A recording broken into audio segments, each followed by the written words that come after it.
GarageBand for Mac just got updated to version 10.4.14, and while there aren't any earth-shattering new additions here, there are some quality of life adjustments that are very nice, and one big visual change that you've probably already noticed if you've updated.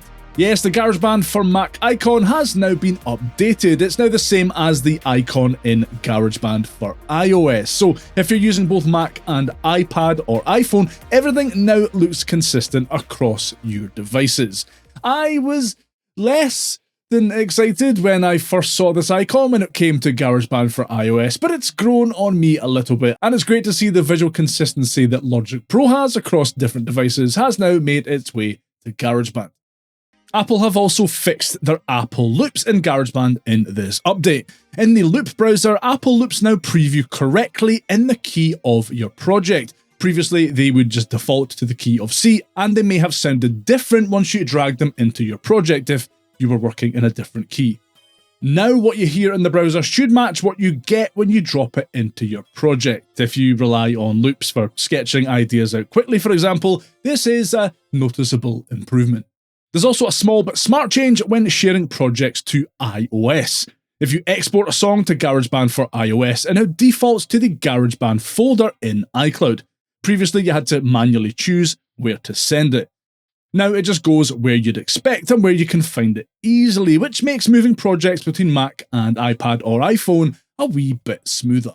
Another quite impactful change is that GarageBand projects now take up less space. Apple hasn't gone into a huge amount of detail here, but smaller project sizes are definitely always welcome, especially if you're working across multiple devices or storing projects in iCloud. There are also a couple of wee bug fixes that are worth mentioning too. The pedal board no longer shifts position when you resize the window. Pasting a region into a locked track won't randomly show up in the wrong piano roll anymore. And for accessibility, the input menu in Smart Controls is now fully usable with VoiceOver.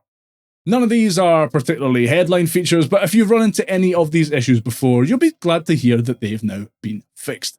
So overall, this is quite a small update, but it is great to see that Apple haven't abandoned GarageBand for Mac completely. Having said that, the omission of that new sound pack that arrived in GarageBand for iOS and all versions of Logic Pro recently is a little bit of a head scratcher.